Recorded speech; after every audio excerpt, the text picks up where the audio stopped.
Desafio você a deixar a arquibancada da vida para trás e mergulhar de cabeça no jogo da vida. Bom dia!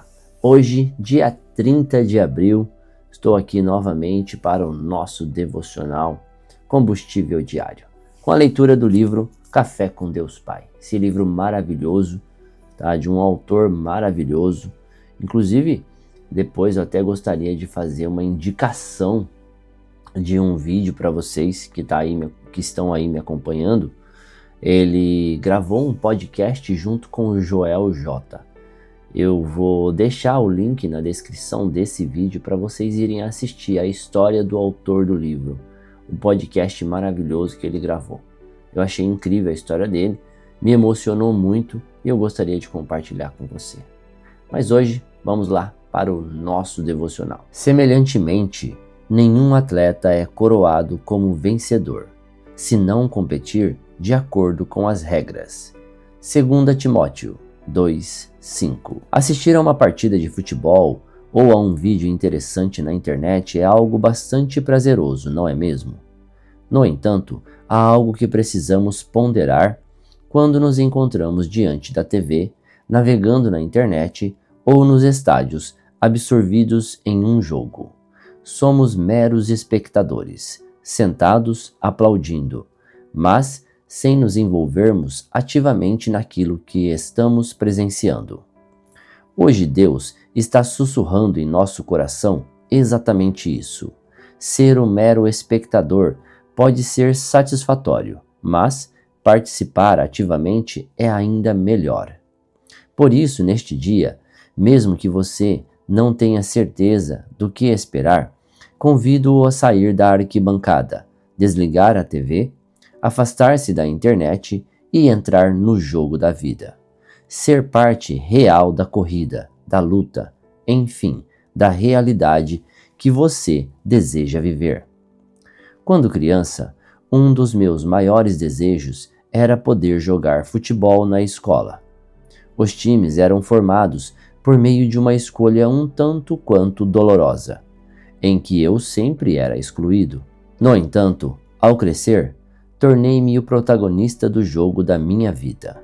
Hoje, faço parte de um time que auxilia as pessoas a viverem em plenitude. Desafio você a fazer o mesmo hoje. Deixar a arquibancada da vida para trás e mergulhar de cabeça, com toda a energia, determinação e coragem, na busca do seu propósito, sendo protagonista da sua história. Aqueles que têm Jesus dispõem de todos os recursos necessários para alcançar o melhor desempenho. Portanto, acredite, Deus não nos criou para ficarmos na margem, sentados na arquibancada, apenas contemplando. Ele está nos chamando para viver uma temporada de vitórias e conquistas. Palavra-chave de hoje: vencedor. Leitura bíblica, Atos 4. Pedro e João diante do Conselho Superior.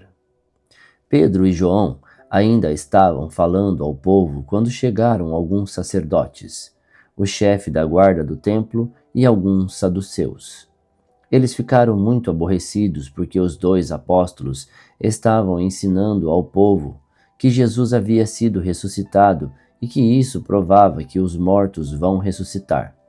Então, prenderam os dois e puseram na cadeia para ficarem lá até o dia seguinte, pois já era muito tarde. Porém, muitas pessoas que ouviram a mensagem creram, e os homens que creram foram mais ou menos 5.000. No dia seguinte, reuniram-se em Jerusalém as autoridades dos judeus, os líderes do povo e os mestres da lei. Nessa reunião estavam também Anás, que era o grande sacerdote, Caifás, João, Alexandre e outros que eram da família do grande sacerdote. As autoridades puseram os apóstolos em frente deles e perguntaram: com que poder ou em nome de quem vocês fizeram isso? Então Pedro, cheio do Espírito Santo, respondeu: autoridades e líderes do povo, os senhores estão nos perguntando hoje sobre o bem que foi feito a este homem e como ele foi curado.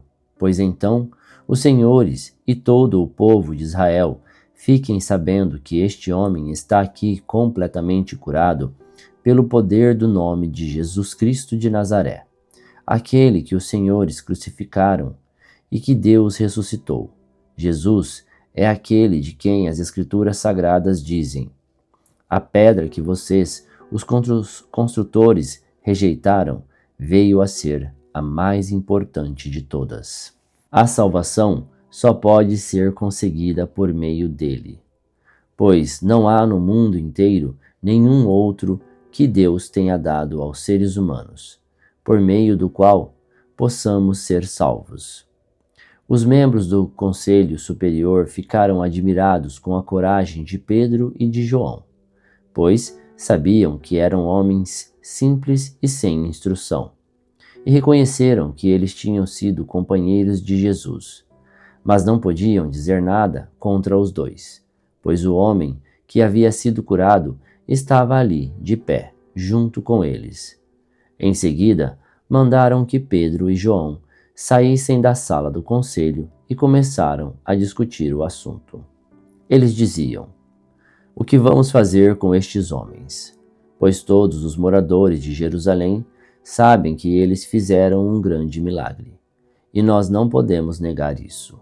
Mas, para não deixar que a notícia se espalhe ainda mais entre o povo, vamos ameaçá-los, a fim de que nunca mais falem com ninguém a respeito de Jesus. Então os chamaram e ordenaram duramente que não falassem nem ensinassem nada a respeito de Jesus. Mas Pedro e João responderam: os senhores mesmos julguem diante de Deus. Devemos obedecer aos senhores ou a Deus? Pois não podemos deixar de falar daquilo que temos visto e ouvido. Aí o Conselho Superior os ameaçou com mais dureza ainda e depois os mandou embora. O conselho não pôde castigá-los, porque todo o povo louvava a Deus por causa do que havia acontecido. O homem que foi curado por esse milagre tinha mais de 40 anos.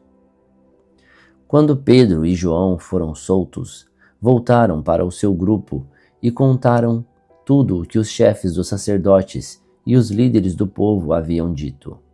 Assim que eles ouviram isso, adoraram todos juntos a Deus, dizendo: Senhor, Tu és o Criador do céu, da terra, do mar e de tudo o que existe neles. Tu falaste por meio do Espírito Santo e de nosso antepassado Davi, teu servo, quando ele disse: Por que as nações pagãs ficaram furiosas? Por que os povos fizeram planos tão tolos? Os reis se prepararam e os seus governantes se ajuntaram contra o Senhor seu Deus e contra o Messias que ele escolheu. De fato, Herodes e Pôncio Pilato se juntaram aqui nessa cidade, com os não-judeus e com o povo de Israel contra Jesus, o teu dedicado servo que escolheste para ser o Messias. Eles se reuniram para fazer tudo o que, pelo teu poder e pela tua vontade, já havias resolvido que ia acontecer. Agora, Senhor, olhe para a ameaça deles. Dá aos teus servos confiança para anunciarem corajosamente a tua palavra. Estende a mão para curar, a fim de que, por meio do poder do nome do teu dedicado servo Jesus, milagres e maravilhas sejam feitos. Quando terminaram de fazer esta oração, o lugar onde estavam reunidos tremeu. Então todos ficaram cheios do Espírito Santo e começaram a anunciar corajosamente a palavra de Deus. Todos os que creram pensavam e sentiam do mesmo modo. Ninguém dizia que as coisas que possuíam eram somente suas, mas todos repartiam uns com os outros tudo o que tinham.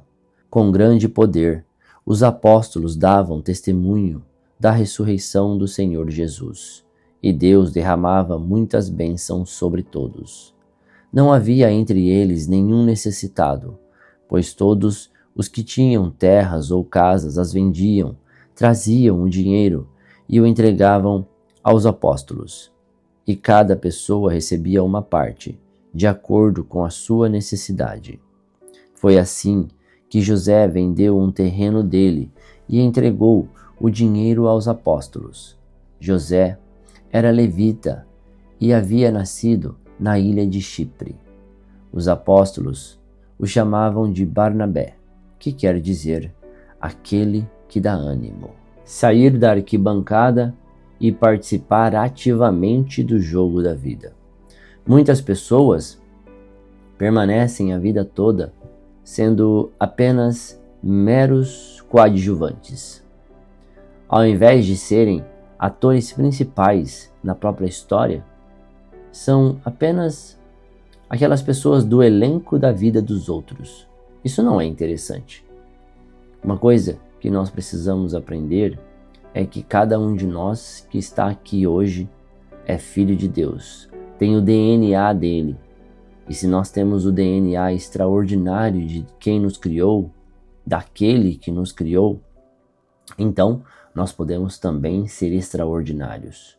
Então, meu amigo, minha amiga, por favor, saia da arquibancada. Seja o ator principal do seu filme, do filme da sua vida. Muito obrigado. Tenham um ótimo dia e que Deus o abençoe.